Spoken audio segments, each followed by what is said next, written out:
Ini temanya itu mungkin saya propose ya gitu karena kan sebenarnya pekerjaan saya ini banyak ditanya nih sama nasabah-nasabah Provindo Sekuritas gitu kan. Pak, Oh, tolong liatin dong portofolio saya gitu kan. Nah, sebetulnya antara antara ekspektasi gitu dengan realita itu masih ada banyak gap gitu loh teman-teman semuanya gitu. Jadi yang pinginnya, misalkan saya pinginnya investasi secara santai-santai aja lah, begitu ngelihat list portofolio atau saham-sahamnya atau mungkin surat berharganya kok agresif gitu loh. Jadi oke. ini tuh mungkin bisa dijadikan sebagai apa ya? Mungkin acuan dasar lah buat teman-teman semua Hmm. gitu. Misalkan bagaimana cara saya buat mengatur portofolio saya gitu. Karena pada dasarnya gitu kan memilih saham atau memilih uh, instrumen investasi yang harganya naik itu kan adalah sebuah skill. Tapi itu aja nggak Hmm. cukup gitu loh. Jadi teman-teman tuh perlu buat mengatur gitu. Oh, ini yang overweight yang mana ya? Yang perlu dibuang yang mana ya? Yang kira-kira Oke. buat saya simpan bagus buat masa depan tuh yang seperti apa gitu. Jadi itu ada proporsi-proporsinya gitu. Jadi Oke. ini tuh berdasarkan masalahnya nasabah Provindo Sekuritas gitu. Saya mencoba buat Berdasarkan curhatan mengajukan ya. gimana. Iya gitu kan. Teman-teman IDX Jawa Barat kira-kira saya share aja lah gitu lah gitu. Jadi Iya, ya. Ih, uh, seru banget karena dari iya curhatan ini gitu. kan jadi sebenarnya Iya butuh sih. ya, butuh informasi dari Ya, Mas Abraham gimana sih caranya karena kalau nggak curhat sama Mas Abraham kayaknya nggak ada tema ini ya. betul betul. Terus yang menarik kan pernah sih, sebetulnya juga pengalaman pribadi saya gitu ya. Pernah, contohnya kan Hmm. karena saya lebih sering mainnya, misalnya investasinya di saham, jadi kan kebanyakan saya belinya saham gitu kan. Jadi saya beli saham, enter terus malam itu gak kepikiran gitu. Aduh gimana ya kalau sahamnya naik, kalau Nah. sahamnya turun, itu kan gak enak ya tidurnya gitu kan. Atau mungkin Aduh sampai nggak saya bisa punya tidur. Iya, saya punya saham, harganya naik tinggi-tinggi, tapi kok saya ngeliat begitu lihat ke jumlah total portofolio saya kok kayak nggak ngaruh ya gitu kan. Jadi biasanya sih antara dua hal tersebut itu loh yang bisa dijadikan sebagai patokan. Misalkan teman-teman Oke. pernah beli investasi, pernah apa ya, investasi terus merasa tidak bisa tidur, nggak aman gitu ya. Ya Mm-mm. itu berarti ada sesuatu hal gitu yang mungkin bisa kita perbaiki ke depannya gitu. Gak hanya Nah. milih instrumen investasi apa sih yang kira-kira prospek ke depan gitu kan, tapi kita juga perlu melihat gitu kira-kira oh saya itu cocoknya instrumen yang seperti apa gitu loh, disesuaikan lagi nih. Nah. Saya pinginnya yang oke lah saya masih muda gitu. Nah, mengatur portofolio antara orang yang masih muda gitu kan kayak kita kita ini gitu atau mungkin Kita iya dengan dong. orang-orang yang mungkin udah pensiunan itu kan berbeda gitu loh. Jadinya Benar. uh, mungkin materi ini tuh bisa dijadikan sebagai apa ya, bisa dibilang tambahan gitu, acuan lah kalau misalkan karena nggak ada no holy grail gitu ya kan, nggak ada profil saya gitu kan dengan profil Bulina pasti beda gitu kan. Jadi nggak mungkin lah gitu saham atau kita punya portofolio itu yang sama masing-masing gitu. Jadi one fit for all itu nggak mungkin. Kenapa ya? Karena Iya, itu dipengaruhi oleh banyak sekali hal-hal gitu kan, bahkan dari bisa benar. dibilang ya ada pasangan, dipengaruhi oleh pekerjaan. Jadi teman-teman itu setidaknya Hmm. melalui materi ini gitu bisa bisa menemukan oh saya itu orangnya seperti ini, maka saya harus seperti ini gitu. Oh saya itu orangnya kayaknya begini deh, oke deh kayaknya saya bisa coba seperti ini gitu. Jadi sebetulnya saya sih propose materi ini gitu buat biar teman-teman itu bisa bisa misalnya saya share materi ini supaya teman-teman tuh Mm-mm. bisa bisa kasarnya apa ya, bisa mendevelop lagi gitu loh. Ini mungkin cuma Oke. acuan dasar aja ya. Jadi teman-teman nanti bisa jadi lebih jago gitu ya. Bisa jadi, Mm-mm. portofolionya setahun naik 200%. Saya aminin gitu kan. Amin. Gitu. Jadi Harapannya. tujuan investasi teman-teman itu bisa cepat tercapai. Mungkin seperti itu, Hmm. Bu Lina. Ih, keren banget ya. Jadi dari curhatan, kalau dari curhatan tuh ya, berarti kan kita butuh ya informasi, advice ini kan. Jadi kan makanya nih adanya IG Live. Karena tadi ya, ternyata ada banyak sekali hal menarik yang kita dapatkan. Ini baru belum masuk loh, baru baru pengantar, baru pembukaan menyapa loh Iya, dari iya. Mas Abraham. Ya ternyata banyak juga curhatan investor Betul. pemula mungkin ya, Mas Yanto mungkin yang Iya, iya. udah pengalaman juga kali ya. Jadi kayak aduh takut salah milih, Mas. Bukan salah milih ini aja ya, bestie aja ya, tapi ternyata ini portofolio investasi juga. Sampai nggak bisa Betul, tidur betul. gitu ya, sampai karena mengambil keputusan itu kan ini ya, juga harus ada pertimbangan dan analisa gitu juga sampai kita udah beli, udah punya, tapi juga ternyata nggak tumbuh gitu ya sesuai yang diharapkan. Nah ini juga yang harus kita bahas.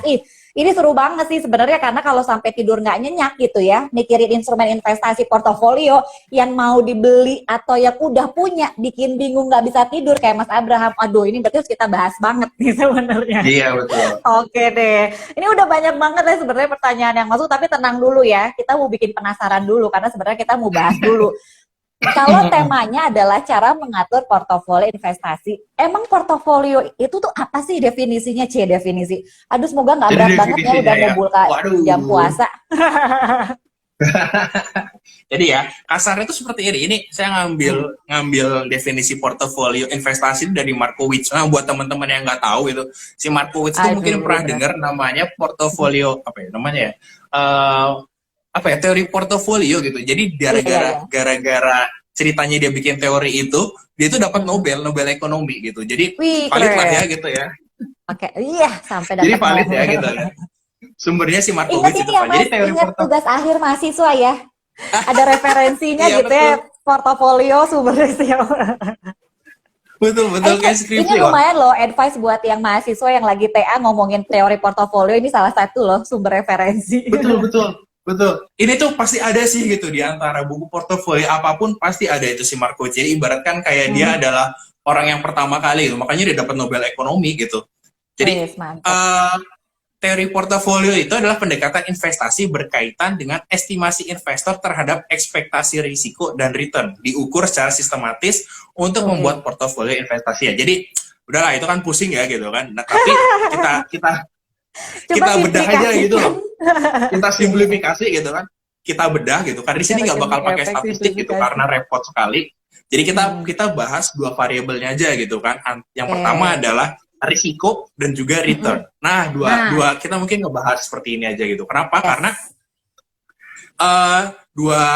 dua variabel ini itu sangat bisa dibilang berpengaruh sekali gitu terhadap hasil atau mungkin juga nanti hasil portofolio yang teman-teman racik gitu kan. Kita dalam ya bisa dibilang kalau bikin portofolio kan meracik ya, tambahin, kurangin, tambahin gitu kan. Sesuai dengan selera kita. Iya. Iya benar selera kan. Ada yang suka pedes, ada yang benar-benar. Ih, pasangnya sama tema bulan puasa ya kan. Iya gitu kan, kayak pas masak misalkan kayak masak gado-gado gitu kan, saya mah nggak suka sayur gitu, sayurnya selada aja satu lah, terus banyakin tahunya, banyakin tempenya, banyakin telurnya gitu. Iya, nah, balikan juga nih teman-teman, kayaknya saya orangnya vegan nih, udahlah sayuran semua aja, timun, toge, tempe. Tadi juga Mas Abraham sempat ngomongin overweight segala loh, aku nggak suka kacang misalkan gitu ya, nggak mau nih mau diet misalkan ya kan, selera juga, bener. Itu jadi kan makanya gini tuh nggak ada namanya benar atau salah gitu loh. Jadi percuma gitu kalau ngebandingin misalkan kita berdua ngobrol gitu kan. Saya pinginnya investasinya yang kebut-kebutan gitu kan. Mungkin Bu Lina pinginnya yang santai-santai aja yang bisa ditinggal tidur. Gak bakal ketemu tuh kalau kita ngomongin gitu kan. Oh iya, nggak ada habisnya ya kan. Portofolio kok cuma 30% sih setahun. Lah gue dong 100%. Kan beda gitu, nggak ketemu. Sementara Bu Lina pinginnya, gue males ngeliatin kayak gitu, pingin beli habis itu tutup. Akhir tahun buka cuan gitu kan, hidup tenang segala macam tenang gitu. Jadi ini tuh bener-bener nggak ada bener atau salahnya gitu di antara teman-teman. Yang paling bener itu maksudnya ya yang paling cocok sama teman-teman gimana gitu. Jadi kasarnya iya dong ya.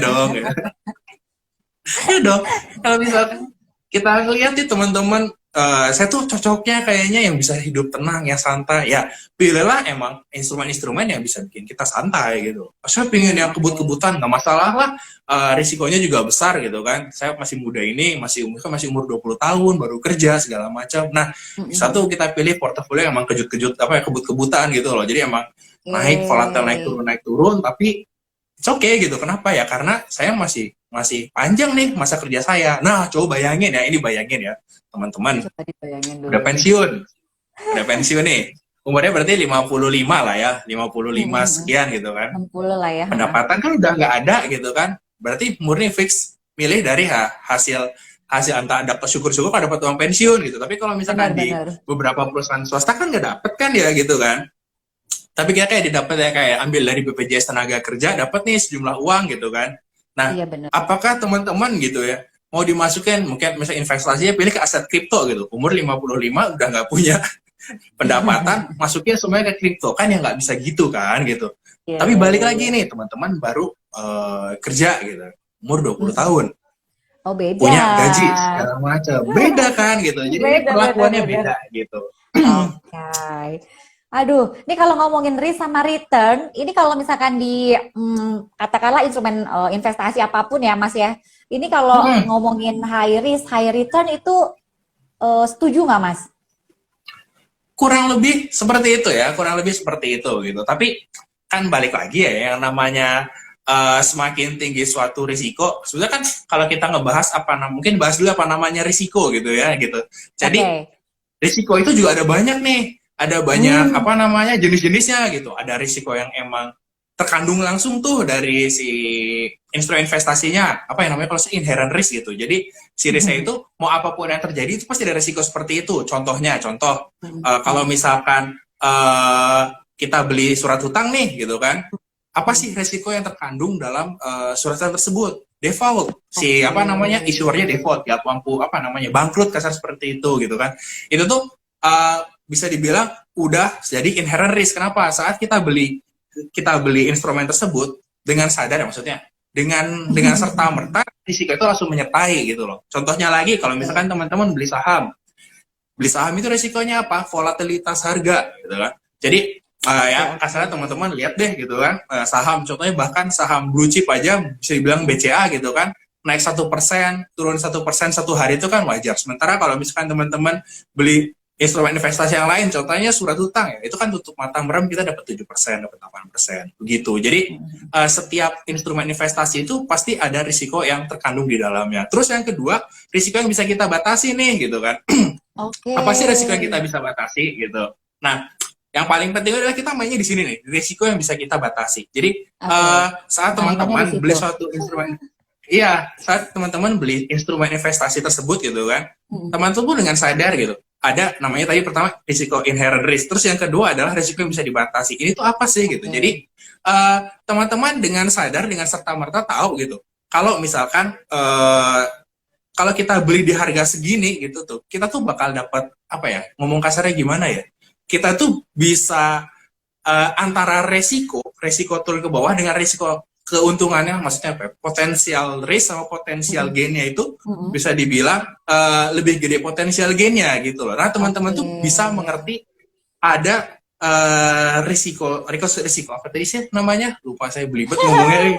Jelasinnya, jadi teman-teman tuh tahu gitu batas ini resiko ya, ini ada garis resiko di bawah Toleransi ini sama resiko. ini tuh di atas gitu loh gitu. Jadi resiko ke bawah ini teman-teman bisa diatur. Contohnya kayak paling gampang adalah mungkin di saham kali ya, beli beli harga sahamnya itu emang udah deket-deket harga bukunya gitu misal, atau mungkin di bawah harga buku. Kenapa gitu? Oke. Kenapa misalkan ternyata perusahaannya bangkrut, aset-asetnya dijual, teman-teman tuh masih bisa dapetin keuntungan dari misalkan perusahaan yang dijual, harga sahamnya misalkan 700, nilai asetnya 1000 gitu kan. Berarti kan masih ada keuntungan, ada safety Iya. 300. Nah, itu tuh namanya bisa dibilang teman-teman tuh mengetahui risiko risiko apa ya namanya ya? Ya manage risk gitu, risk yang bisa diatur oleh Yang teman-teman bisa gitu. Jadi dikelola lah ya. Oke. yang bisa dikelola. Jadinya Batasan teman-teman itu, resiko kali ya. iya bener. Wih, ngomongnya beribet banget, Ah, batasan risiko aja harus saya. Aduh, kacau saya nih. Iya, Bulina, begitu. ternyata ini ya resiko aja ada banyak gitu ya Mas ya. Tadi baru Iya, dibahas betul, dua betul. loh ya kan. Jadi mungkin ada lagi yang lainnya yang mungkin secara sadar kita bisa memanage resiko itu dengan Benar, baik benar. Nah, itu sebenarnya kan. jago Bulina. Nah, ini menarik Iya, banget ya gitu. kalau udah ngomongin resiko tuh biasanya orang kan aduh pengennya return gitu ya, tapi kalau ngomongin resiko nanti dulu deh gitu ya. Kalau bisa sih Iya, returnnya yang betul. tinggi, tapi resikonya yang rendah-rendah aja. Tapi kayaknya agak susah ya kalau untuk dapetin yang sebalance itu kali ya.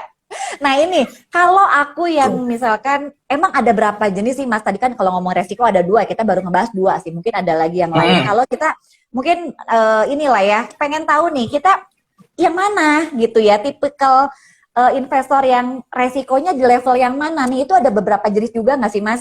supaya kita juga Betul, tahu gitu betul. profil resiko kita tuh. Gue tuh suka kebut-kebutan kayak tadi contoh Mas Abraham, atau gue kayaknya yang ini banget deh, prokesnya oke banget gitu ya kalau waktu pandemi sekarang, atau kalau mungkin di jalan raya pokoknya harus helm SNI gitu ya, udah nggak peduli sama model, Betul. yang penting aman, full face gitu ya.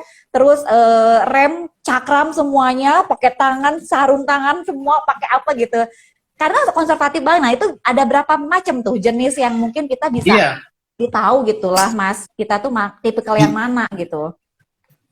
biasanya teman-teman itu dibaginya jadi 4 ya, sangat konservatif, moderat, sama agresif. Nah, itu buat kasarnya ini ntar kita bahas hari Kamis ya Bu Lina ya, lebih jauhnya Iya gitu. Tapi buat dong. teaser gitu kan masih ada hari Senin, Selasa, Rabu, Iya, Kamis. Kan kayak itu masih bisa 4 kayak hari ya. film ya, kayak film di bioskop ada Iya, teasernya betul. dulu kan. Iya.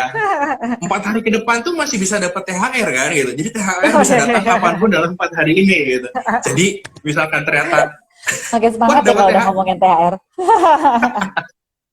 kan ada THR 4 nih 4 hari ini. Ya, Jadi kira-kira saya mau duluan deh yang mana gitu. Nah, bisa digunakan. Jadi mungkin kita bahas dari yang sangat konservatif ya gitu. Jadi kan oke, misalkan nih konservatif. sangat konservatif itu biasanya berhubungan dengan proteksi modal gitu. Jadi misalkan Oh, teman-teman oke. punya modal 10 juta. Ngaruh ke modal ya? Iyalah. Jadi 10 juta Kirain ini ya kirain tuh dari teman-teman. karakter, ini yang paling utama tuh dari karakter orangnya gitu. Oh iya enggak, maksudnya ini kan kasarnya teaser kasar gitu Ah, loh. oke Kalau oke. misalkan nih Teaser. teman-teman 10 juta tuh nggak pengen modalnya berkurang, tapi cuan 1%, 2% nggak apa-apa lah gitu. Nah, Oke, yang yang penting penting selama tumbuh teman-teman kali ya. tumbuh Ada tapi naik modalnya tidak kenaikan. berkurang. Ya, ya, ya, Iya, ya. naik nggak Oke, masalah, naik pokoknya bonus. safety banget nih, modal gue utuh Iya, gitu ya. safety. Ini Oke, kalau ini udah mulai nyadar kalau diri nih, siapa nih kira-kira yang begitu tuh ciri-cirinya, Mas? iya, yang kalau misalkan nih Oke, mau oke. beli sesuatu gitu kan, teman-teman beli sesuatu dipelajarin dulu semuanya gitu kan, terus ngelihat oh kayaknya saya nggak cocok deh yang agresif gitu kan, udahlah nggak apa-apa deh, saya masukin ke yang aman-aman aja, yang pasti. Biasanya sih ada kata pasti gitu, Oke. itu cocok banget tuh, cocok banget sama Oke, itu orang-orang yang konservatif. sangat konservatif gitu. Jadi Hmm. yang pasti cuan aja leh, tapi perlu diingat gitu kan, kalau misalkan pasti itu risikonya berarti kan hampir relatif nol. Tapi kita lihat bahwa kalau misalkan biasanya Oke, gitu kan, risk sama return itu berjalan seiringan searah 45 derajat gitu kalau di grafik. Jadi semakin besar asik. risk, maka semakin 45 besar derajat. risiko. Ya, ya, ya, Ini ya. kan 45 garis set Oke, gitu. kita dapat ilmu lagi Itu nih. Baru jadi konservatif nih. betul. Terus ada yang Ada lagi tadi yang sangat lain. konservatif, yang penting ada suka kata Oke, pasti. oke. Jadi ingat, biasanya kalau yang pasti itu cuannya agak Pasti. gede-gede. Kalau misalkan pasti cuannya 20%, 30%, atau 1% per hari, scam itu, bohongan itu udah pasti. Ini Benar, jadi benar, perlu, benar. Iya, karena ada teman-teman quotes perlu yang ingat. menarik loh, Mas. Ketidakpastian itu adalah satu kepastian sebenarnya. Asik. Betul, betul. Bener kan? Iya. Oke. Betul. Oke, ada Jadi lagi apa tuh yang bisa selain dibilang, konservatif? yang bisa Tadi sangat dibilang pasti konservatif. itu, iya pasti. Terus yang ada konservatif, tadi kan setelah sangat Oke. konservatif. Jadi ini masih suka nih ada instrumen investasi dengan resiko, tapi resikonya tuh kecil gitu loh. Gak apa-apa lah, Oke. kecil-kecil, kurang mungkin ya 1%, 2%, 3% ada risikonya gitu. Tapi saya bisa dapat gain atau cuan gitu kan, rewardnya gitu, yang lebih besar dibandingkan dengan si risikonya gitu. Misalkan ada nih ditawarin ya, ada instrumen investasi, ada risiko ruginya 2%, tapi kita bisa dapat 5%, hitung. Ding ding ding ding ding ding. Oh, dapat 2%, Oke. risiko 5%. Udah mulai Oh, ada ngitung-ngitung nih. 3% nih. Iya, Iya, iya, gitu iya, kan. iya. Sepahit-pahitnya itu 2% Oke. sampai bisa dapat 3% gitu kan. Oke, berarti teman-teman itu kalau udah mulai mikirin gitu nih, udah mulai ngitung, ada cuan, terus ada loss-nya, nah itu berarti teman-teman sudah masuk ke yang namanya konservatif Oke, gitu. ayo. Ini siapa nih yang masuk konservatif? Ini kayak mungkin kalau di kehidupan sehari-hari tuh kalau udah ngeliat diskon ya sama harga normal tuh beda tuh. Ting ting ting ting, Iya, langsung mulai hitung-hitungan nih. Kalau 70 plus 30 iya, jadi berapa dibandingin 50% gitu ya. Itu juga harus dihitung kan. iya benar. Oke. Lagi lanjut Ibu. Mantap. Oke, Tadi siap. ada Baru nih, dua tadi. sangat Ya. konservatif pingin yang pasti cuan. Kalau Mm-mm. konservatif itu pingin ya bolehlah cincai cuan dikit, cuannya Oke. yang penting lebih itu. Terus yang terakhir ada Tinggi dari moderat, satu. yang ketiga ada moderat. Moderat Oke. itu udah berani ambil risiko nih gitu kan. Biasanya sudah Oke. mulai masuk ke instrumen-instrumen yang emang beresiko ya, mungkin contohnya saham gitu kan, dia udah mulai masuk nih, wah kayaknya ke saham oke nih gitu kan, oke lah nggak apa-apa 20% ya, rata-rata kan IHSG setahun tuh mungkin sekitar 10-15% gitu kan, dipikir-pikir nih udah mulai mikir-mikir nih kan, 10-15%, terus mikir lagi ngeliat deposito nih, ya deposito cuma 3%, lihat SBN dah 7%. Kayaknya oke deh masuk ke saham. Nah, itu tuh udah mulai masuk ke moderat gitu. Jadi dia udah mulai ngebandingin nih instrumen-instrumen mana aja dibandingin dengan resikonya, lalu dibandingkan dengan potensi gainnya gitu. Itu udah mulai masuk ke moderat. Dan yang terakhir nih, agresif. Nah, agresif nih. Gimana nih ciri-cirinya? Agresif ini mungkin bisa dibilang ya cocok lah buat anak-anak muda gitu. Yang pertama dilihat tuh cuannya dulu. Cuannya segini terus baru lihat risikonya. Nah, itu baru dipikirin nih, nggak langsung. Tapi biasanya sih kebalikan dari yang sangat konservatif tadi ya, Mas ya? Betul. Tapi orang-orang tuh sering apa namanya? Sering salah kaprah gitu, Bu Lina. Orang bilang ini bilang agresif tapi ternyata nekat gitu. Itu kan beda gitu loh. Itu juga harus di-highlight tuh bener-bener. Bener kan gitu. Masukin misalkan kayak apa namanya, mungkin sering dengar kata all in gitu kan, all in satu saham, nah itu nekat, bukan agresif gitu. Jadi perlu diingat nih, kalau nekat tuh dia nggak ngelihat nih risikonya apa gitu, tapi kalau misalkan dia agresif, dia tetap ngelihat risikonya gimana, dia masih bisa mengukur risikonya di mana gitu. Jadi harus dibedakan nih, agresif sama nekat itu jauh berbeda teman-teman. Benar banget. Nah ini nih yang harus diperhatikan, kalau di pasar modal kan tentu jadi pengen investor yang cerdas, nah cerdas juga tahu banget nih tipe profil resiko kita seperti apa. Jadi itu ngaruh nggak sih nanti ke, katakanlah tadi ya sangat konservatif, moderat, agresif, itu berarti ada rules-nya mungkin Mas, atau bocoran-bocoran kira-kira produk portofolio investasi yang mana yang cocok untuk setiap tipikalnya? Ada sih gitu, mungkin kita bahas ya dari apa ya namanya, dari sedikit yang aja, risikonya paling kecil, risiko paling kecil sama rewardnya paling kecil atau cuannya paling kecil. Yang risk sama returnnya paling kecil itu ada di money market, deposito, atau mungkin teman-teman pernah dengar masukin deposito BCA, Mandiri, BTN, apapun itulah deposito. Terus money market itu namanya. Terus juga government treasury kayak surat utang negara, mungkin ada sukuk retail gitu kan, teman-teman bisa beli gitu Ori, kan. Gitu ya. SBN, Ori itu teman-teman bisa beli kan. Nah itu tuh contoh bisa dibilang risk free. Nah, risk free kalau orang-orang yang wih mantep nih, ya itu pasti udah masuk ke sangat konservatif gitu. Oke. Ya itu masuk ke yang tadi yang risknya kecil. Betul, sangat konservatif. Terus ada lagi nih yang mungkin yang bisa dibilang sedikit konservatif, emang risknya lebih naik tapi return juga naik. Teman-teman mungkin pernah dengar obligasi gitu kan. Telkom menerbitkan obligasi sekian-sekian per annum. Terus ada Waskita Karya menerbitkan obligasi sekian persen per annum gitu. Jadi biasanya itu tuh teman-teman udah mulai nih gitu, mulai mikir bahwa oke, kayaknya SBN atau Ori atau deposito kan kurang menarik nih. Teman-teman bisa switching nih, ngeliat sini. Oh, ada obligasi pemerintah, ada obligasi perusahaan. Itu tuh biasanya kalau misalkan deposito mungkin sekitar 3-4, terus SBN mungkin 5-6, ini bisa 7-8% gitu kan. Ada kenaikan tapi dengan ada tambahan risiko lagi nih kalau misalkan ternyata perusahaannya bisa gagal bayar. Nah, kalau gagal bayar gimana ya? Angus aja kan itu gitu. Jadi teman-teman bisa ngelihat nih seperti itu. Terus kalau misalnya lebih lanjut lagi nih, lebih naik lagi, mungkin teman-teman sering dengar namanya reksadana gitu kan. Reksadana kan ada banyak nih, mungkin ada reksadana campuran, reksadana pasar uang, reksadana pendapatan tetap. Itu tuh mungkin bisa dibilang masuk ke salah satu yang lebih tinggi lagi resikonya dengan return. Kenapa gitu kan? Karena teman-teman di instrumen tersebut udah mulai dicampur-campur nih gitu. Ada instrumen saham. Saham itu kan volatilitasnya tinggi gitu, tapi returnnya jauh lebih tinggi. Kalau misalkan teman-teman mau bandingin gitu ya, bandingin aja deh, masukin 1 juta di tahun 90 gitu ke SBN, deposito segala macam, sama terakhir mungkin kalau bisa masukin ke IHSG atau mungkin masukin ke salah satu saham, pasti hasilnya bakal jauh berbeda gitu, bakal jomplang gitu. Tapi kan sepanjang perjalanannya harganya gitu. Buat teman-teman yang kurang cocok tuh pasti gitu. Jadi lumayan ya, nggak bisa tidur kayak tadi. Iya gitu. Jadi mungkin sekarang juga ada banyak sekali instrumen investasi lain gitu kan. Mungkin kalau teman-teman dengar ada kripto gitu kan, itu kan wah, Kalau buat yang nggak cocok, yang sakit jantungan, kayaknya jangan deh Nggak gitu kan, cocok naik ya, bisa oke. iya gitu, 80% satu hari, terus begitu besoknya turun 60%, gimana? Mungkin teman-teman mual gitu kan kalau misalkan nggak cocok. Mungkin Itu kayak naik itu roller sih Bu coaster gitu. ya, Jadi bisa mual ya, naik turun gitu dalam kecepatan yang kenceng naik turun banget seperti kan. itu. Oke.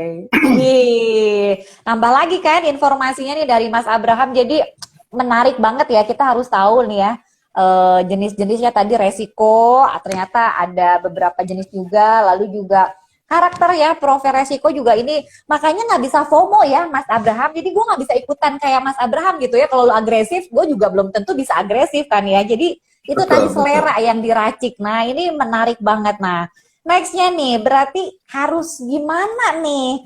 Atau faktor apa nih kalau misalkan kita mau tahu gitu, gue profilnya yang mana dan produk investasi tadi kan udah ada sebenarnya. Ini Hmm. acuan-acuannya, ini yang sangat moderat, konservatif.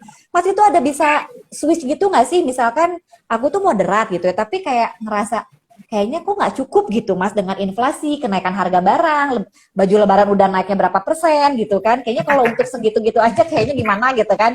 Pengen Iya, iya. nyobain yang ke agresif itu memungkinkan nggak sih kalau dari moderat gitu ya, atau misalkan dari sangat konservatif deh ke moderat gitu, pindah dikit gitu Iya. Sangat profilnya ataupun produknya.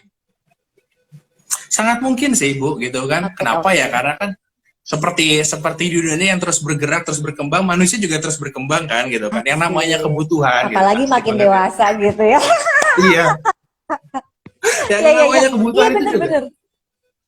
yang namanya kebutuhan juga kan semakin banyak gitu kan. Contohnya saya nih, saya belum nikah, Bener. kebutuhan saya apa sih gitu kan. Terus saya nikah, saya punya anak, kebutuhan bertambah, pikiran makin banyak gitu kan. Jadi ya bisa-bisa aja gitu kan. Dan Iya, iya, menurut iya. saya pribadi gitu kan, cara buat kita step up gitu ke profil resiko itu biasanya diiringi dengan kemampuan. Pertama dengan kemampuan kita, terus kedua dengan keahlian gitu. Jadi Oke, biasanya oke. sih knowledge, pengetahuan, apa sih tadi, knowledge, kemampuan, pengetahuan dan sebagainya macam itu bakal menjadi salah satu hal yang bisa dibilang bakal mengupgrade, Hmm, apa ya bisa dibilang udah profil, diri bukan banget. mengupgrade, sebenarnya nggak ada yang salah sih, sorry. Bakal merubah posisi kita dari yang mungkin shifting dari kiri sampai ke kanan gitu kan. Tapi biasanya sih, Hmm. biasanya gini Bu, ini kalau misalkan apa ya, berdasarkan pengalaman saya nih, Pengalaman biasanya ya. kalau pemula itu, ini pasti Ya, pemula ya, ya, nih, ya. pemula itu biasanya mereka di konservatif Oke. sampai mereka belajar, Wajar lah ya dan pemula ya.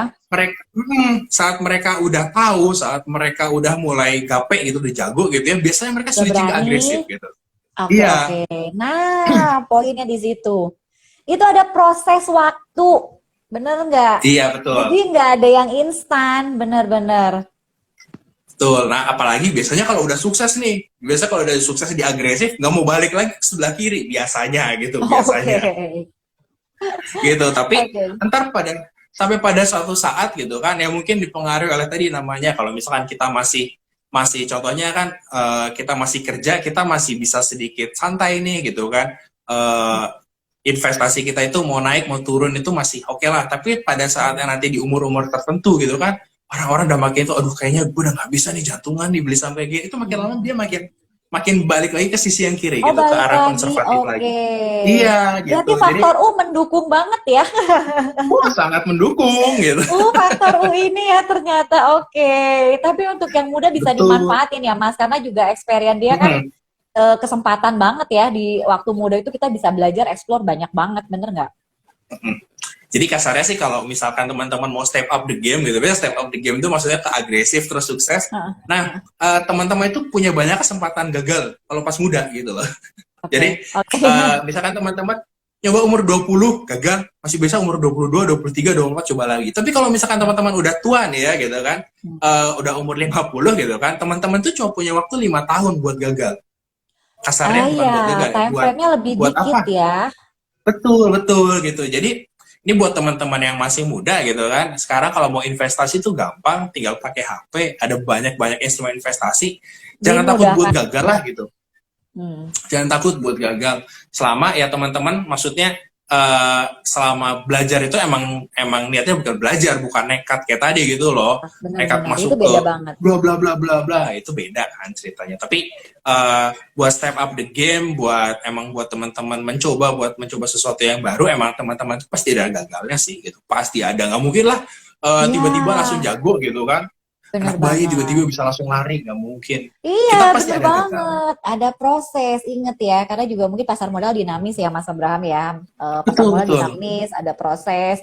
Nikmatin prosesnya itu kayaknya lebih enak deh sebenarnya, asik ya, bijak betul banget. betul betul betul. Dan Sama kayak belajar kendaraan kan, jadi kan nggak mungkin langsung iya gas betul. gitu kan. Nah, keren Ya, banget. jadi kasarnya apa ya namanya? Dengan teman-teman gagal kan teman-teman tahu tuh punya pengalaman gitu kan, pada Iya dasarnya bener, setiap setiap setiap kejadian, setiap pengalaman kita dapatin itu bakal ngebentuk kita ke depannya gitu. Jadi bener bahkan ada banget. tuh saya Edukasi. pernah pernah ya pernah apa ya namanya, ada orang cerita saya mau yang kayak gimana saya bingung gitu kan, ya udah bapak cebur aja gitu, cobain aja semua yang cocok mana gitu kan, karena ada orang suka bingung kan ya, saya tuh tipenya Iya, yang iya, mana iya. ya gitu kan. Saran saya Nah, coba dulu aja gitu. Kenapa? Dengan mencoba itu ya teman-teman bakal tahu nih, oh saya ternyata gak bisa naik turun, sahamnya naik turun atau instrumen investasi naik turun, deg-degan saya. Nah, dengan apa ya namanya, dengan pengalaman tersebut teman-teman tuh langsung tahu, oh ternyata saya adalah orang yang konservatif gitu kan, atau ternyata ya elah gagal, coba lagi deh, coba lagi, oh ternyata saya kira gagal-gagal akhirnya sukses, ternyata saya cocoknya adalah di tipe yang agresif. Nah itu kan teman-teman juga kan, kalau misalkan orang-orang yang agresif gitu terus dipaksa buat konservatif, itu juga stres gitu. Begitu juga dengan iya orang-orang yang benar-benar. aduh cocoknya konservatif gitu tapi dipaksa buat jadi agresif, itu ya ya Nah, sakit jantung gitu. bener, ini emang nggak bisa dipaksain. Jadi memang kayaknya harus kita juga ya yang tahu ya kan. Jadi Betul betul. konservatif atau agresif atau seperti apa. Ini bener juga. Masalahnya yang FOMO-FOMO itu nggak bisa ikut-ikutan guys. Jadi ya jadi diri sendiri ya, bener ya. Dan menghargai Betul betul. proses. Ih, ini Mas Abraham motivator banget kita sore hari ini. Aduh aduh aduh aduh ya. Iya, tapi ini yang kita butuhin ya, karena juga nggak ada yang instan gitu ya, yang tiba-tiba Betul langsung betul. apa kaya gitu ya, kayak terus apalagi pakai flexing-flexingan gitu, kayak udah, aduh jauh-jauh dulu deh, karena kita harus Nah menghargai bener proses gitu banget. ya. Oke deh, ini kan baru teaser ya, tapi ya serunya udah seru banget sih menurut aku ya, sampai juga mungkin kita ada waktu beberapa menit, tapi aku kayaknya mau langsung ke Q&A aja ya, Mas Abraham, yang tema Boleh satu lagi boleh. disimpan di webinar aja ya, karena di webinar nanti Oke akan oke. dibahas lebih dalam ya. Ini baru kulit-kulitnya aja nih. Jadi Sobat IDX ya, hari Kamis tanggal 21 April ya Mas, sore 3:30 itu ada webinarnya mengenai tema yang kita bahas hari ini ya, cara mengatur portofolio investasi. Karena kalau IG Live kan terbatas ya, cuma 1 jam. Nanti kita Betul. ketemu hari Kamis nih, ikutan di webinarnya. Ini akan lebih dalam nih Mas Abraham ya. Tadi ada yang saya belum bahas juga sama Mas Abraham, karena juga saya lihat banyak Q&A juga nih Mas Abraham yang mau Iya curhat siap. juga kayaknya ya. Jadi saya mau langsung masuk aja ke Q&A, semoga juga mungkin bisa mewakili lah, karena kayaknya juga banyak banget nih, mungkin nggak bisa semuanya ya dijawab, nanti dijawabnya di webinar ya. Ini biar kepo-kepo dikit nih Mas Abraham, biar Siap Bunda. nanti langsung lihat ya flyer kita, langsung daftar lewat linknya gitu ya. Oke, ini yang pertanyaan pertama nih ya dari @yuni_acamara. Mas, gimana sih caranya ngatur portofolio dan growth-nya tentu ya buat saham pemula sama jangka panjang. Nah, tadi kita kayaknya kurang membahas time frame. Bisa dijawab sedikit nih kalau time Iya frame-nya? iya, soal time frame. Ah, itu juga. Jadi Gimana nih?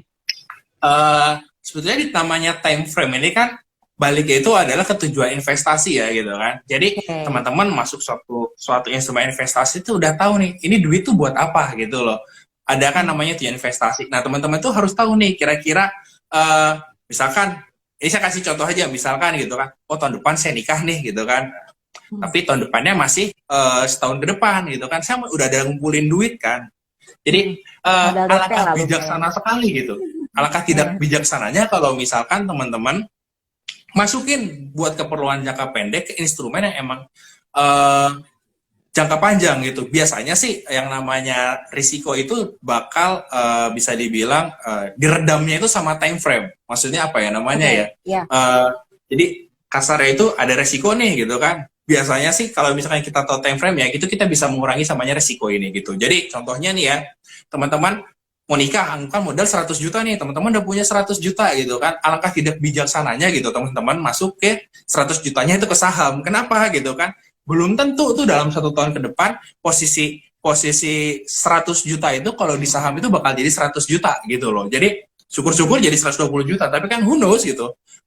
Besok aja kita nggak tahu harga saham jadi turun atau naik jadi berapa gitu kan. Benar. Gitu. Jadi kalau misalkan ternyata 100 jadi 120 juta atau 20% ya teman-teman beruntung gitu. Tapi kalau misalkan ternyata turun jadi 50 juta gimana nih gitu kan. Niatnya nyewa gedung malah jadi depan rumah kan nggak oke banget gitu kan. Nah, biasanya sih gitu, semakin pendek time frame itu kita masukinnya ke yang pasti-pasti aja. Pasti-pasti masukin aja. yang konservatif. Gitu. Oke.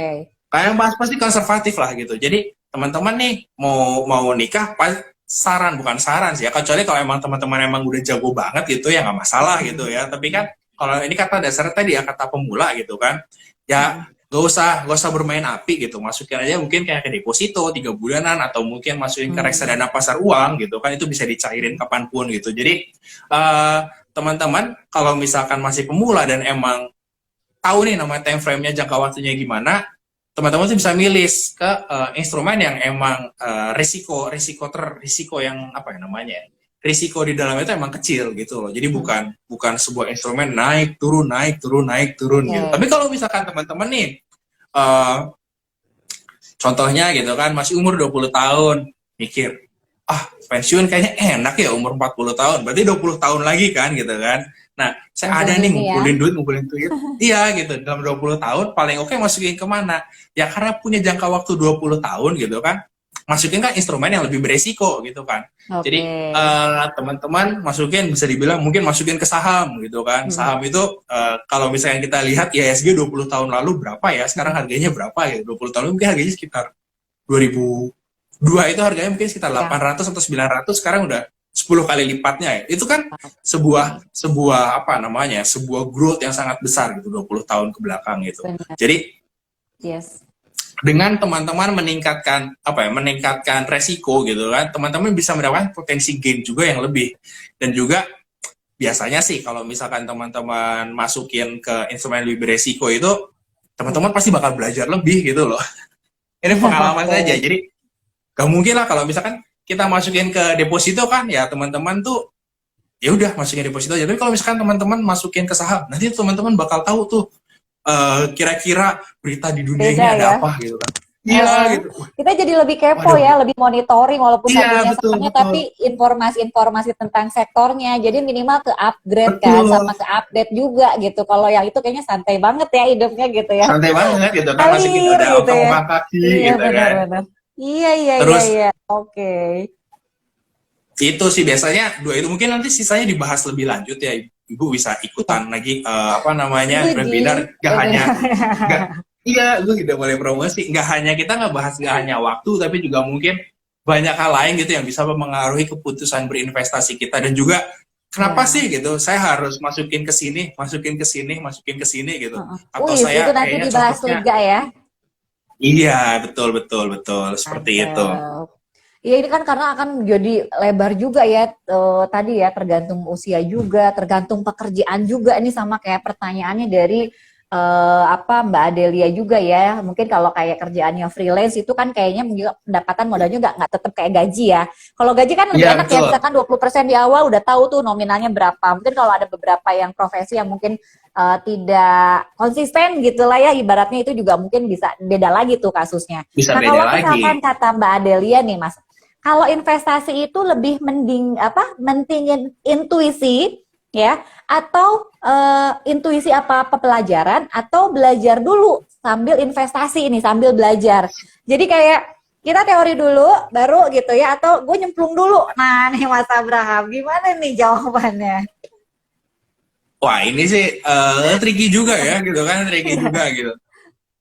Paling kalau misalkan gini nih, kalau misalkan ibu tuh punya safety net yang lumayan kuat nih, contoh safety net itu adalah saya coba maju dulu bisa lebih reckless, bisa lebih agresif, maksudnya bisa lebih lebih apa ya namanya, lebih ugal-ugalan lah gitu. Tapi ibu itu punya safety net. Contoh safety net apa? Gaji yang besar gitu, atau ada suami yang bisa bisa dibilang apa ya? Membackup ya pokoknya. Ada suami, iya gitu. Jadi kalau ibu punya chance apa maksudnya, pengaman, jaring pengaman kalau misalkan gagal, ya ibu bisa aja sih gitu buat nyoba dulu gitu, nyoba dulu baru belajar oh salahnya di mana. Tapi gitu kan, tapi nggak setiap orang punya kayak gitu Bu gitu. Jadi ibu bisa nih yang namanya belajar, setidaknya belajar mengerti basicnya dulu lah gitu. Jadi dengan mengerti basic itu, ibu itu pengambilan keputusan itu ada dasarnya gitu kan, dan pengambilan keputusan yang ada dasarnya itu lebih mudah dievaluasi dibandingkan dengan yang kita pak gitu. Jadi ibu yang itu tadi nekat bisa, itu ya Mas ya, beda ya. betul. Ya, tapi kalau misalkan nekat anaknya Elon Musk juga nggak apa-apa kan, mau nekat ada yang ngebantuin gitu kan. Tapi kalau Beda misalkan kita sikon nekat, soalnya sama Elon Musk. betul kan. Baik lagi kan tadi kayak saya bilang ada safety net yang bisa kalau misalkan gagal masih bisa bertahan. Tapi kalau misalkan emang nggak ada, emang kita harus belajar dulu gitu loh. Karena ya tadi saya bilang Benar-benar. pengambilan keputusan yang ada dasarnya itu pasti bakal lebih mudah dievaluasi gitu kan. Jadi misalkan contoh, saya masuk ke instrumen ini gitu, oh ternyata gagal, oh salahnya di mana ya gitu. Kenapa saya bisa waktu itu, kenapa saya mengambil ke sini? Itu bisa dievaluasi. Oh ternyata gagal gara-gara A, gara-gara B, gara-gara C. Nah, teman-teman bisa melakukan checklist. Oh, gagal di sini. Coba lagi cara yang lebih bagus lagi gitu. Jadi, dengan teman-teman belajar, teman-teman mudah mengevaluasi, dan juga biasanya sih kalau misalkan kita belajaran ya itu chance buat gagalnya itu bisa dibilang jadi diminimize, direduce dengan jumlah yang cukup signifikan gitu. Dan kalau misalnya pun gagal, teman-teman dapat pengalaman gitu, karena oh ternyata gagalnya di sini nih. Setidaknya kita nggak dapat cuan, tapi kita dapat pengalaman. Dan masalah intuisi tadi, intuisi itu bisa didapatkan, intuisi yang moncer itu, wah, orang ini kayaknya feelingnya jago banget deh. Itu biasanya gara-gara dia punya pengalaman yang banyak gitu. Oke, setuju. Kan? Jadi pengalaman yang banyak, akhirnya dia bisa punya intuisi seperti itu. Nggak mungkin gitu tiba-tiba orang yang baru masuk itu punya intuisi yang bagus, enggak gitu, menurut saya sih enggak gitu. Contohnya kayak kayaknya apa ya, kayak pemain bola gitu kan, gak mungkin tiba-tiba ojol-ojol langsung jago, enggak gitu, pasti ada proses gitu, gagal, akhirnya ketemu nih gitu skillnya bagaimana gitu. Jadi emang teman-teman kalau mau investasi mulai ya, saya belajar dulu gitu, belajar by learning by doing, belajar dan juga melakukan gitu. Iya, karena itu teori penting doang banget ya. Iya bener, kebayang sih kalau belajar kendaraan atau berenang gitu ya Mas ya, lu ngomong aja tentang teori ya, tarik nafas, cara ngerem, cara ngegas gitu, tapi gue nggak pernah dikasih motor gitu, terus dikasih sekali jadi lepas gitu ke jalan ya, terus panik, bener nggak sih, kebayang nggak sih paniknya, gimana caranya ngehandle ini, misalkan angkot yang nyerempet, atau misalkan ini udah lampu hijau tapi masih ada yang main gadget misalkan, itu kan yang pengalaman itu benar-benar yang mahal sih, memang proses itu Sobat IDX ya, memang kita harus hargain banget ya, jadi tidak ada yang instan, dan mungkin investasi itu sebenarnya untuk long term ya, sebenarnya kalau ngelihat sekarang IHSG 7.200 bro, jadi kalau ngomongin 20 tahun lalu IHSG kita udah berapa gitu kan ya, tapi kan ya kalau mau ngomongin ya kayak nyesel nih telat, udah nggak bisa ya, udah lewat, kita mikir ke depannya ya, future value kita nanti mau seperti apa, itu yang penting juga. Betul. Keren banget ya. 7.200 10 tahun lalu Bu, April tahun kemarin aja masih 4.000 loh Bu. Saya udah 7.000-an kan. Iya, April tahun lalu aja masih 4.000 loh. Gitu, itu kan, jadinya, itu aja berapa persen, hampir 2 kali lipatnya, 80, 90 ya gitu. Iya tuh, kebayang kan kalau nanti, berarti kalau misalkan lu Mas mau punya anak, nikahin anaknya tuh berarti udah kebayang ya IHSG-nya berapa ya. Modal nikahin anaknya udah mikirin tuh Mas Abraham dari sekarang ya Bang. 20 tahun lagi dia udah mikirin. Keren banget. Oke, ini next ya, dari @Anna_FZ. Mas, gimana caranya ngatur psikologisnya agar nggak stres Mas saat rugi? Ya, apakah harus pakai dana dingin atau berdasarkan resiko? Untuk pemula maunya sekali rugi aja atau gimana nih? Ya, jadi gimana cara membagi instrumen investasi berdasarkan resiko untuk pemula? Ya, karena dia bilang mungkin suka sekali rugi gitu ya. Kalau misalkan belum tadi nggak pakai analisa, nggak belajar, gue langsung nyemplung yang nekat tadi Mas. Betul. Jadi kan kasarnya ini Jawabannya sebenarnya klise sih gitu kan, dipelajari lagi gitu loh, dipelajari karena balik lagi yang namanya investasi itu kan nggak ada benar atau salah gitu kan, hanya waktu yang bisa Hmm. membuktikan gitu kan. Jadi Asik. cara paling asik, sebenarnya cara paling bagus gitu ya, ada beberapa cara sih bisa dibilang ya gitu kan. Biasanya sih kalau kalau misalkan seperti ini saya mungkin lebih ke teknisnya gitu loh, teknis Mm-mm. teknisnya kan cara entry gitu kan, atau mungkin cara melakukan pembelian asetnya ya. Contohnya kalau misalkan bisa dicicil tuh contohnya kayak mungkin bisa namanya, pernah dengar namanya dollar cost averaging nggak? DCA. Ya, Jadi misalkan setiap gajian kita beli, setiap gajian kita beli, nggak kayak nabung langsung saham misalkan. dong. Iya, iya betul itu kan salah Iya satu kan? cara buat mengurangi resiko Bu Lina gitu. Daripada kita Nah, langsung langsung masuk build, misalkan kita punya nih kan, langsung gede, kita mau apalagi nggak investasi. punya ilmunya gitu ya. Betul. Kita mau investasi 1 juta di saham, misalkan gitu kan selama Mm-mm. setahun. Berarti kan setahun itu ada 12 juta kan gitu kan. Mm-mm. Dibandingkan kita masukin 12 juta di awal, alangkah lebih baiknya gitu kalau kita manage dengan masukin 1 juta sebulan gitu. 1 juta sebulan, Oke. 1 juta sebulan. Harga saham kan naik turun gitu kan. Dengan kita Punya belinya nyicil itu rata-rata mungkin tuh. bisa gini nih. Nah, bagi rata gitu. Jadi Nah, teman-teman ada rata-ratanya. bisa lebih apa namanya ya, secara psikologis jadi lebih baik deh. Biasanya ini kalau misalkan nggak bisa tidur gitu, atau gara-gara masuk suatu saham itu gara-gara masuknya kegedean biasanya gitu. Oke, jadi tanpa jadi analisa you lagi eat ya more di than you awal could ya. chew gitu. Hmm. Jadi teman-teman mungkin biasanya ini Jadi ada ilmunya.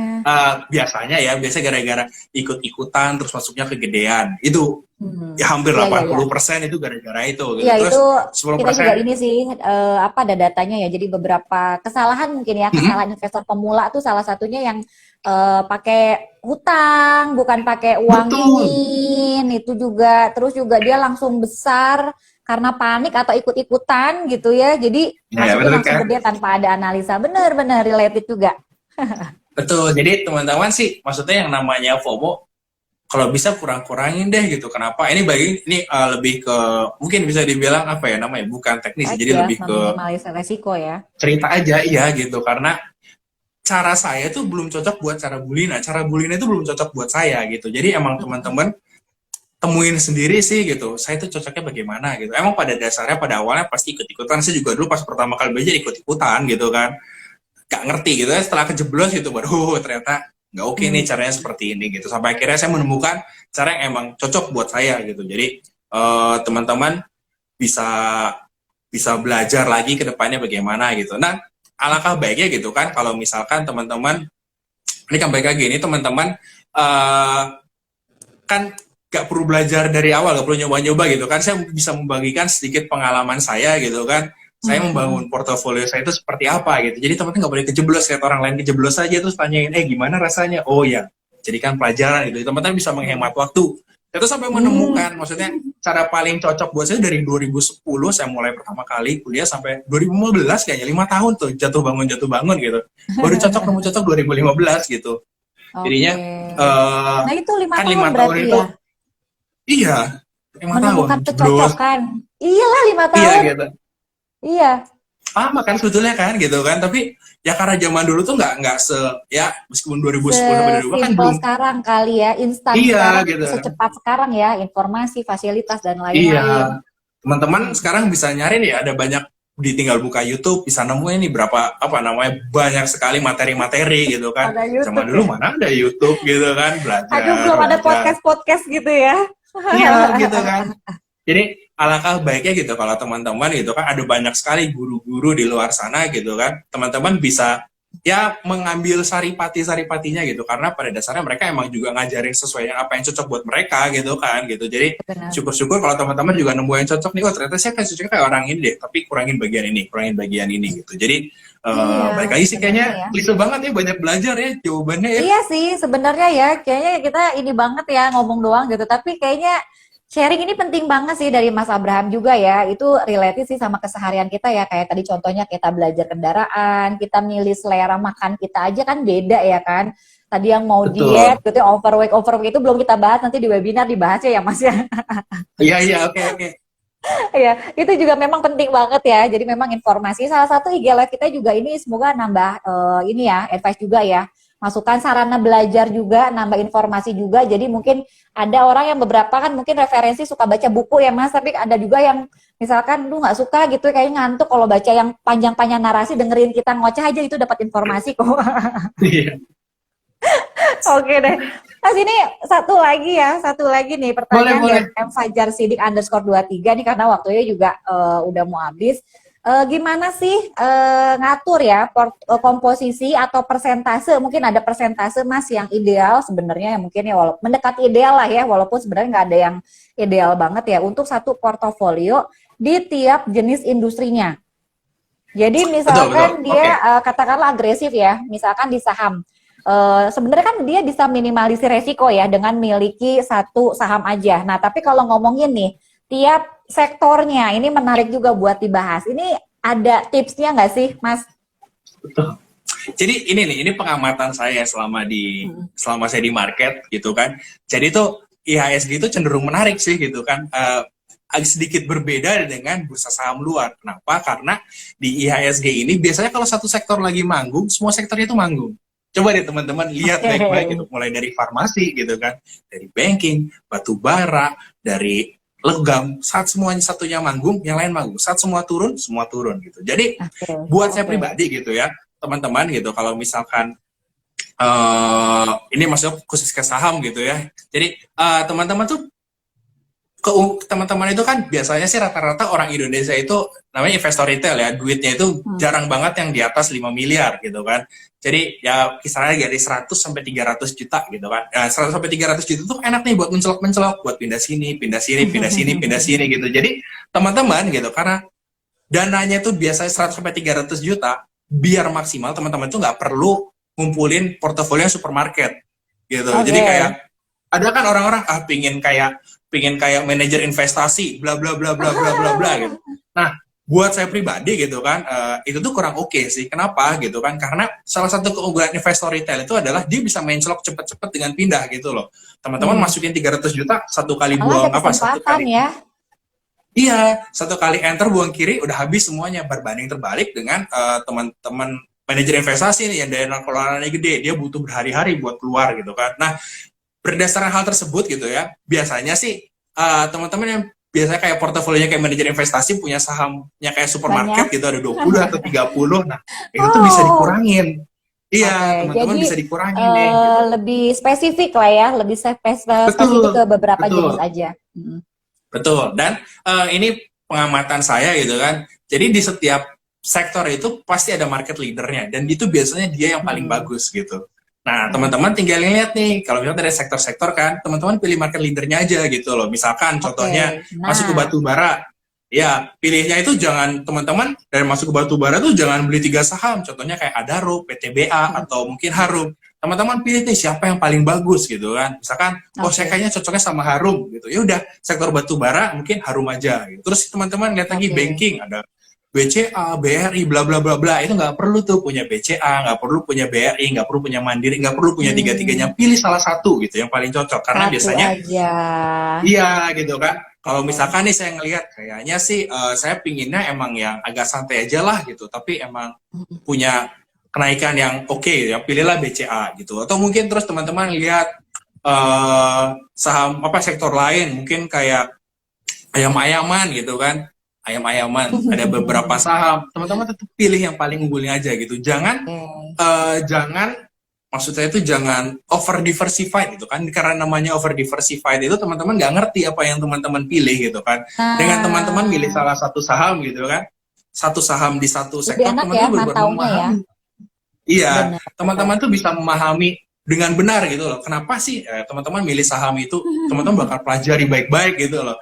Jadi sampai pada akhirnya gitu, teman-teman akhirnya portofolio ya ketemulah gitu titik seimbangnya antara resiko yang bisa diterima sama potensial gainnya seberapa besar yang teman-teman inginkan gitu loh. Jadi saya dulu pernah nyobain nih portofolio kayak sosokan kayak manajer investasi gitu kan, tapi dikelola mungkin cuma 20 atau 30 juta, ngapain gitu kan, mending saya masukin reksadana reksadana saham aja kan daripada saya kelola gitu. Benar-benar. Jadi teman-teman dengan bisa dibilang dengan duit yang lebih kecil teman-teman bisa main coknya lebih cepat gitu. Oke. Jual beli itu lebih Nah, Mas nggak Abraham, perlu untuk pemula berhari-hari. deh, untuk pemula ada ini nggak apa saran?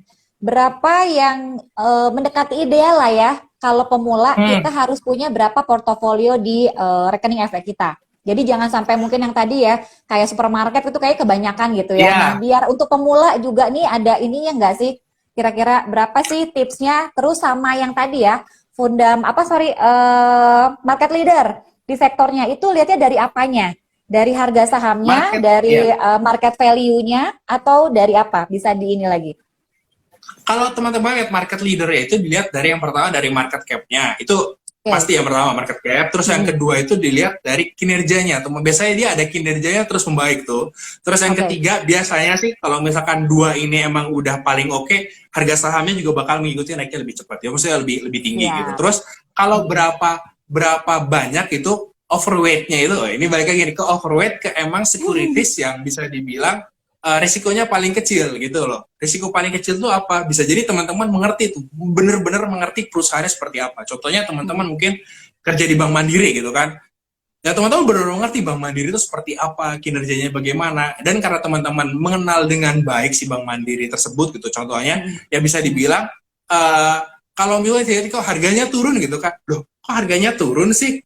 Kan gue di kerjaan aman-aman aja gitu misalkan. Wah ya udah gue bisa beli tuh Bank Mandiri gitu. Jadi Oke. resiko paling kecil itu bisa dibilang securities yang emang teman-teman itu tahu banget gitu dalamannya seperti apa, Hmm. yang emang teman-teman berkenal gitu. Jadi saat harganya turun teman-teman malah yes bisa beli lagi gitu. Biasanya sih Yes, ngarep kategori gitu seperti ya. itu. Gue bisa top up lagi ya. Iya betul gitu. Jadi Oke. Mungkin kalau saya tiga sih atau lima pribadi sih gitu? gitu ya. Hmm? Hmm? Tiga Biasanya atau sih lima? overweightnya ke situ Berapa? mungkin apa? Ini jumlah-jumlah portofolionya untuk pemula. Oh itu bingung juga ya Selera pertama juga. juga buat pemula berapa ya gitu. Tapi mungkin pakai Tergantung persenan juga aja kan? kali ya.